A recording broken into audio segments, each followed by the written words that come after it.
The first thing you need to understand is that some secrets are designed to stay buried. Hidden so deep that if they surface, they don't just shock, they fracture reality itself. On May 14, 1845, Dr. Samuel Harrington, a respected physician of New Orleans, arrived at Belleview Plantation in Louisiana.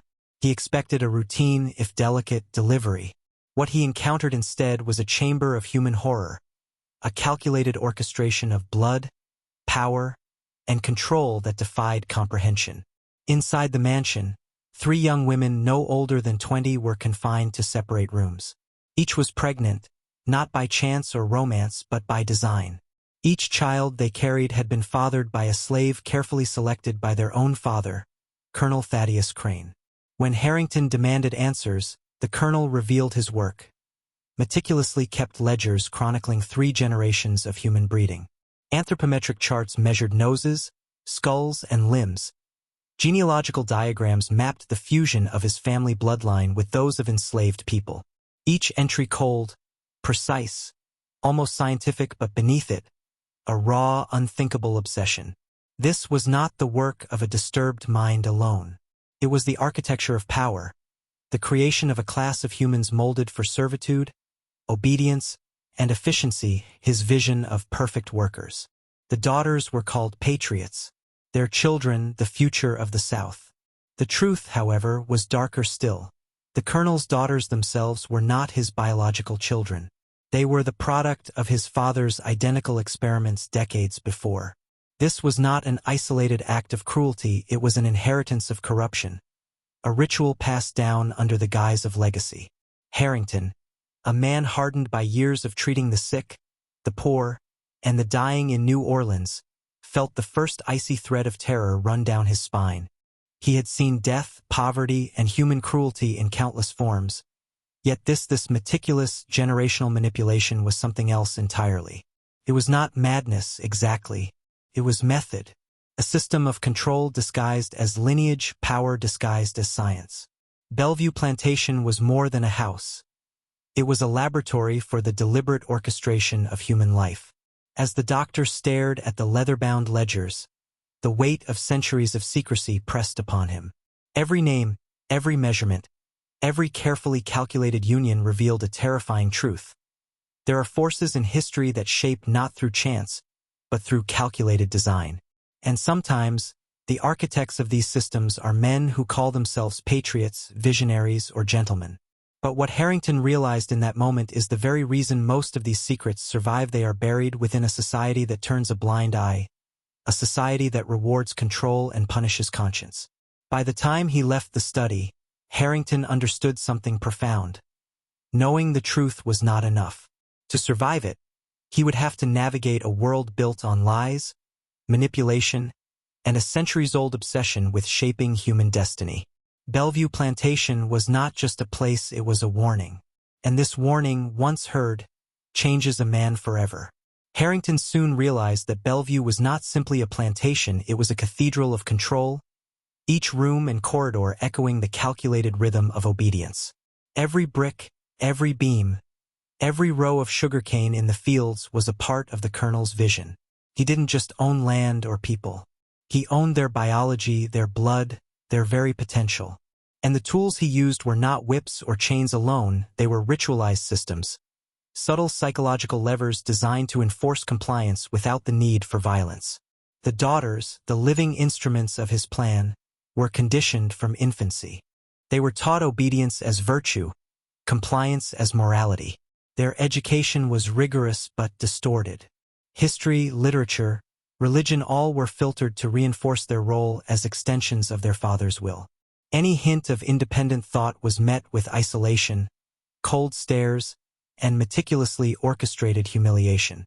Harrington watched, stunned, as even small gestures, a glance, a hesitation, a question were corrected with the precision of a master sculptor shaping clay. It was as though the colonel had learned to mold not just flesh, but consciousness itself. The slaves, too, were instruments in a larger experiment. They were chosen not only for strength or skill, but for traits that could be merged with the Crane bloodline to produce specific outcomes. Traits like resilience, obedience, and docility were mapped and measured with clinical exactitude. Every union, every pregnancy, every birth was logged in the ledgers like entries in a ledger of perpetual control.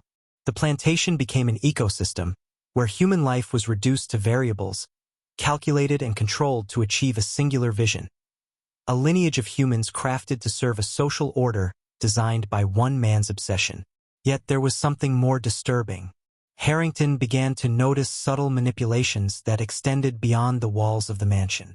Food, schedules, punishments, they were not random. They were designed to teach the enslaved and the daughters alike that resistance was futile, that compliance was rewarded, and that the colonel's gaze was inescapable. It was a system of fear and psychological submission so complete that it transcended brutality. It penetrated the mind, eroding identity, replacing it with purpose imposed from above. By the time he had examined the plantation in full, Harrington understood the true horror. Bellevue was not just a plantation. It was a laboratory of domination, a monument to the systematic engineering of human life for profit and prestige. And in that realization, he saw the echo of a pattern that stretched far beyond Bellevue, a pattern embedded in institutions, laws, and social hierarchies. A hidden blueprint for control that men like the colonel perfected over generations. The question now was not merely what the colonel had done. It was why.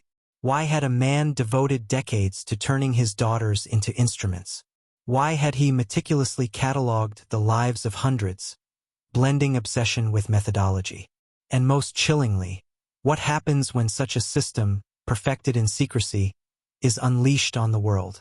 Harrington began to see the plantation as a machine, its gears human lives, its oil the quiet surrender of will. Every detail revealed the colonel's relentless obsession with perfection. The daughters were not merely victims.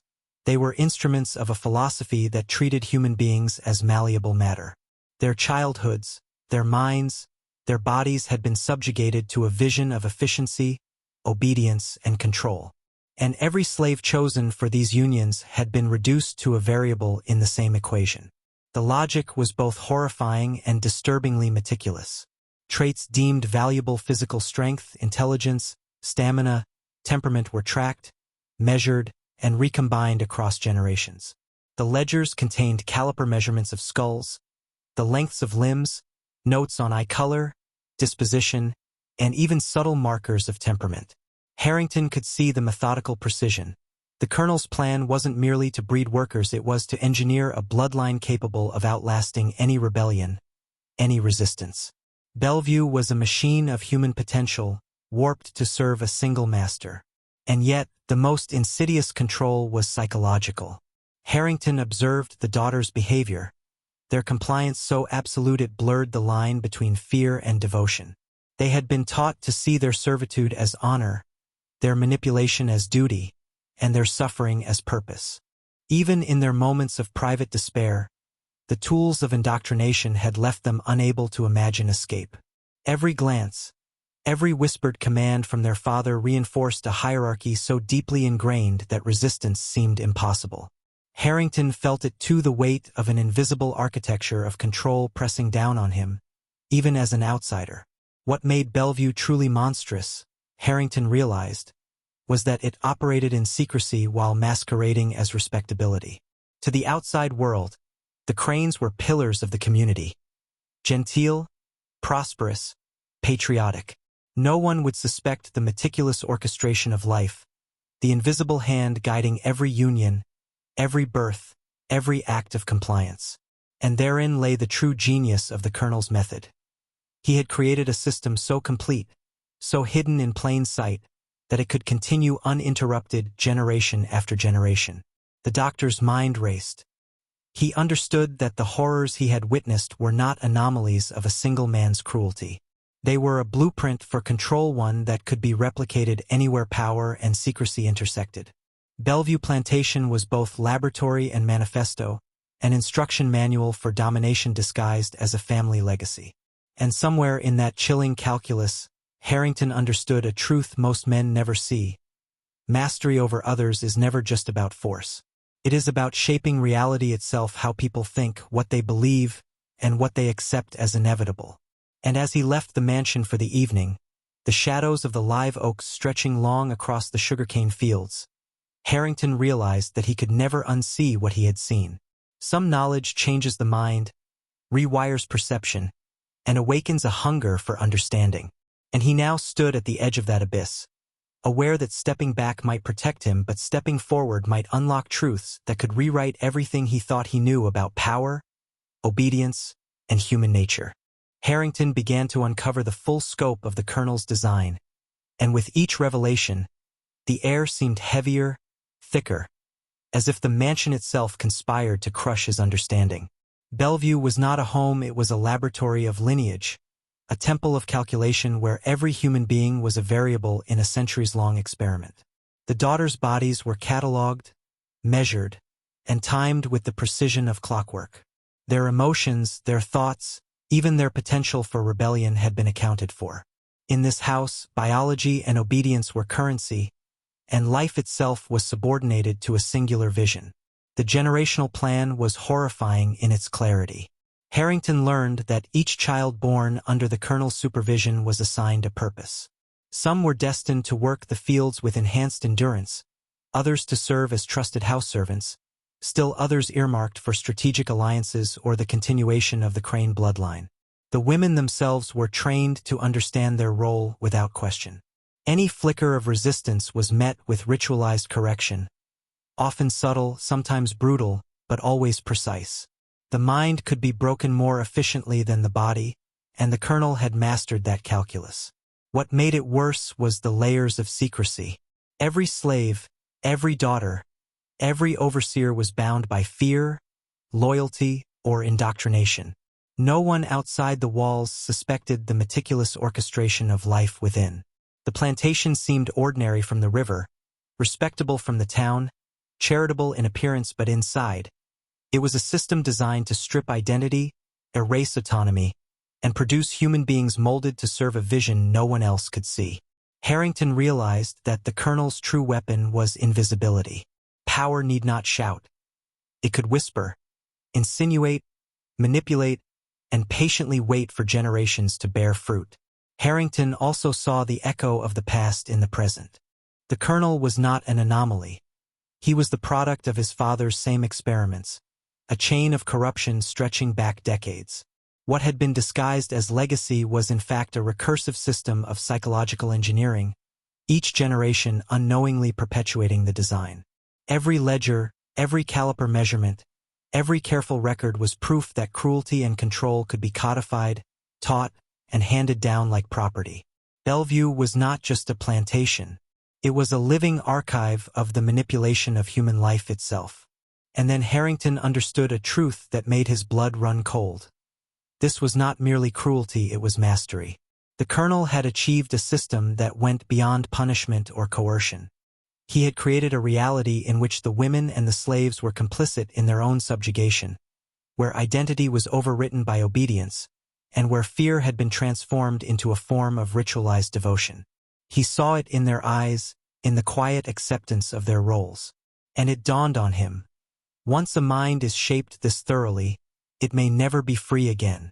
Halfway through this revelation, Harrington felt an urgent need to mark his awareness, to solidify his own place in the truth he now held. And so, as you listen now, I want you to do the same. Comment twice below with the phrase, "I see the pattern," not just as words, but as a declaration of awareness. Repeat it, feel it, lock it in. The mind that recognizes control begins to wake, and the one who sees cannot unknow. Harrington now understood that Bellevue's cruelty was not only physical, it was existential. The Colonel's genius lay in the way he manipulated perception, identity, and desire, creating a lattice of obedience so precise that the women themselves could not recognize the chains binding them. Every lesson, every punishment, every carefully measured union was a tool designed to overwrite the mind, to replace curiosity and autonomy with a single directive: survival through compliance. Resistance became unthinkable not because of force, but because the very framework of reality had been reconstructed around submission. He observed the daughters, once innocent children of a wealthy family, now instruments of a calculated vision. Their play had been transformed into preparation, their education into indoctrination, and even their laughter had been molded into conformity. Harrington saw fear and devotion intertwined so tightly that they were indistinguishable. This was not tyranny born of rage or passion. It was tyranny as architecture, tyranny as craft, tyranny refined over generations into something enduring, invisible, and terrifyingly effective. The slaves, too, were part of a system that extended beyond ownership. Selected for their traits, monitored for their behaviors, and manipulated through both subtle rewards and ritualized punishments, they too were participants in a larger mechanism. Bellevue was not just about labor, it was about shaping life itself. Harrington realized the plantation was a laboratory of the human spirit, a place where consciousness, identity, and morality could be calculated, measured, and engineered for one man's vision of perfection. And then the ledger revealed the ultimate horror. There were plans for the future, charts predicting which traits would dominate generations to come. Every child, every bloodline, every calculated mating was part of an evolutionary design, the Colonel's obsession written across decades of human life. It was a blueprint of corruption, one that replaced chance with strategy, love with function, and identity with obligation. Harrington understood that this was not merely history, it was a manual for domination, a demonstration of how far human cruelty could stretch when ambition was boundless and morality optional. The realization weighed on him like a physical presence. Here, in Bellevue, Harrington glimpsed the machinery of power in its purest form. And it terrified him because it revealed something profound. Systems of control are rarely obvious. They are hidden in plain sight, nurtured by culture, tradition, and secrecy. They thrive when people are trained to obey, when knowledge is compartmentalized, when fear is made invisible yet absolute. Harrington understood that this knowledge was dangerous. It could change a man's understanding of history, humanity, and his own place in the world. And so, as the shadows of Bellevue deepened and the night crept across the sugarcane fields, he whispered to himself what he would have his audience whisper too. I see the pattern. Say it twice, aloud if you can, or in the recesses of your mind. Commit it. The men who recognize manipulation, who perceive the hidden structures of control, begin to awaken. And once awakened, there is no returning to ignorance. You have stepped into a world most never see, and now, you are no longer the same. Harrington began to understand that the Colonel's obsession was not merely about breeding workers or consolidating wealth, it was almost ritualistic, a dark ceremony disguised as science. Every measurement, every union, every ledger entry was a sacrament in a system where life itself was offered to the altar of control. Bellevue was a temple, and the priest was the Colonel, conducting ceremonies that spanned generations. His instruments of worship, human lives, women, children, slaves, all bound into a single, horrifying devotion. The psychological sophistication stunned him. The daughters were not simply taught to obey. They were taught to internalize obedience, to find meaning in their subjugation. Harrington saw how fear, indoctrination, and carefully constructed routines had erased their personal agency. Resistance was not only punished, it was rendered conceptually impossible. Each thought, each desire, each spark of rebellion had been anticipated, neutralized, and folded back into the machinery of compliance. The Colonel had created a microcosm of social control, a living blueprint for domination that extended far beyond his plantation walls. Even the slaves, while outwardly bound by chains of labor, were also subtly bound by chains of expectation and identity. Harrington noticed how carefully some were positioned to reproduce traits valuable to the Colonel's vision. There was no cruelty without purpose, no punishment without logic. Bellevue was a laboratory where human behavior, instinct, and will were dissected, cataloged, and manipulated with a precision that blurred the line between science and sorcery. Harrington felt the weight of a truth most men never consider. True power is invisible. It does not merely force. It shapes, predicts, and preempts. And yet, beyond the logic, Harrington sensed something darker, a corruption that reached into the soul. The Colonel's work was an assault on the human essence itself. Identity, affection, morality, everything that defines a person had been reduced to variables in his design. Children were born into destinies mapped by numbers, not nurtured by choice.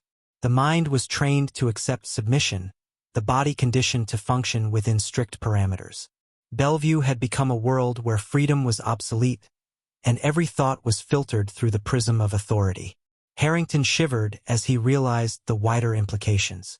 This system, perfected in secrecy, was not confined to Bellevue. It was a mirror of hidden forces in every institution, every hierarchy, every corner of society. Men like the Colonel, armed with knowledge and ruthlessness, could shape generations, dictate behavior, and remain invisible while their designs unfolded. And in that realization, Harrington understood a terrible responsibility.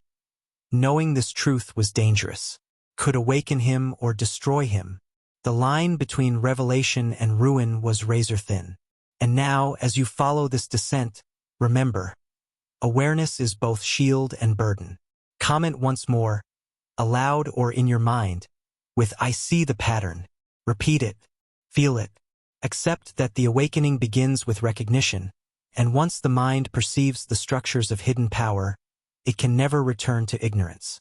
You are at the edge of forbidden knowledge, and beyond this point, every truth you encounter may demand a choice: submission, confrontation, or transformation. Harrington now stood on the precipice of a truth too vast, too corrupt to fully contain. Bellevue was no longer merely a plantation, no longer merely an experiment in obedience or heredity. It was a blueprint for the manipulation of humanity itself. The Colonel's obsession had transcended cruelty. It had become philosophy, a doctrine of domination where the moral and the natural were subordinated to a single, unyielding will. Every child, every union, every measured trait was evidence of a mind capable of bending life itself to its purpose. He began to see the patterns everywhere: the methods, the calculations, the ritualized corrections, the invisible rewards. What struck him most was not the cruelty, but the perfection of it. Bellevue's horrors were not chaotic. They were precise. Every detail, from the timing of pregnancies to the conditioning of the daughters' minds, had been anticipated, charted, and controlled. Harrington realized that this level of manipulation required something far more insidious than brute force. It demanded total comprehension of the human spirit, the ability to foresee desire, fear, and resistance, and to bend them without detection. It was a mastery of life itself, and the implications were terrifying. The daughters, those tragic instruments of generational engineering, had become unwitting accomplices. Conditioned to revere their father's will as virtue, they carried out the Colonel's designs without malice but without choice. Harrington could see the subtle internalization of obedience. The way their minds rationalized submission as duty, their bodies trained to endure, their identities absorbed into a vision they had never chosen. He understood that true domination is not visible, not even acknowledged. It is the quiet surrender of autonomy over time. Bellevue was the map of that surrender, meticulously drawn across decades of human life. And then came the coldest realization: the Colonel's work was sustainable. It would endure beyond him, beyond Harrington, beyond the plantation itself. Generations could be trained, measured, and folded into the system, each inheriting not just the physical traits, but the psychological architecture of obedience. Bellevue was not an anomaly, it was a warning. It demonstrated that power, knowledge, and secrecy, when combined, could bend the course of human life, reshape morality, and erase identity. Harrington understood that such knowledge, if it spread beyond the plantation, could destabilize any society built on the illusion of free will. Harrington felt the weight of this awareness pressing on him, a pressure that went beyond fear. It was the dawning understanding that once the mind perceives the hidden mechanisms of control, it cannot return to innocence. And now it is your turn. Repeat it aloud or in thought. "I see the pattern." Twice. This is more than a phrase. It is a declaration of recognition, a key to understanding, and a warning. You are standing at the threshold, looking into the machinery of power, into the hidden calculus that shapes obedience, identity, and destiny. And once you cross, you can never step back. Harrington's final hours at Bellevue were a slow unraveling of what he thought he knew about humanity, morality, and himself. He walked the mansion's halls, each step echoing against walls lined with portraits of Crane ancestors, men and women who, like the Colonel, had refined the art of control over generations. The air was thick with the scent of old wood, beeswax, and the faint, unplaceable tang of chemicals used to document, preserve, and manipulate life. In every corner, he could feel the residue of obsession, a presence so deliberate it was almost tangible. He revisited the ledgers one last time. The numbers, charts, and caliper measurements so clinical, so detached spoke volumes. They told the story of a system perfected, a philosophy enacted through flesh and blood. Every union had been calculated, every child's potential measured, every personality trait anticipated and molded. Harrington realized, with a chill that shook him to the core, that the Colonel had mastered the architecture of destiny. He had built not just workers but compliant beings who could not imagine rebellion, who would not understand autonomy even if they glimpsed it. Bellevue had become a machine that shaped lives into tools, a design that could outlast a single lifetime, a single conscience. Harrington felt the moral weight pressing on him. Expose the truth, and the world might not believe him, or worse, it could create more monsters inspired by the same design. Ignore it, and he would carry the secret, aware that the machinery of control was still at work, still replicating itself, still perfecting. There was no safe ground, no neutral position. Knowledge, once acquired, demanded a reckoning. He understood that the Colonel's genius was as much about secrecy as calculation. A system hidden in plain sight, teaching obedience, suppressing identity, and conditioning generations without anyone ever seeing the hand guiding them. As he prepared to leave Bellevue, Harrington's mind raced with one final, irreversible truth. Some systems of control are invisible, unstoppable, and eternal. They are embedded in institutions, traditions, and hierarchies, silently shaping human thought, behavior, and destiny. Bellevue was not just a plantation. It was a paradigm of domination, a warning, and a lesson in the subtle art of power. To witness it was to understand the machinery behind obedience, to see the hidden calculus of control, and to know that true freedom is always fragile, always conditional, and always under siege. And now, as you reach the end of this descent, understand this: you have crossed into forbidden awareness. The truth is no longer abstract. It lives in your perception, shaping how you see power, society, and even yourself. Lock it in. Speak it. Think it. Internalize it. I see the pattern. Twice. This is not merely acknowledgement, it is transformation. You are no longer the same man who began this journey. You have glimpsed the architecture of control, the legacy of domination, and the shadows that linger in every institution. And that knowledge, once held, cannot be returned. You have stepped into the abyss, and you carry its truth with you. The Colonel's experiment continues. Bellevue endures in shadow, in secrecy, in the invisible patterns that shape our world. And now, so do you. Some truths are forbidden, some knowledge is dangerous, but now you've seen the machinery of control. Comment: I see the pattern twice to mark your awareness. Step into the hidden forces shaping history, and never view the world the same way again. Share this with someone who craves the truth, and awaken the patterns they've been blind to for generations.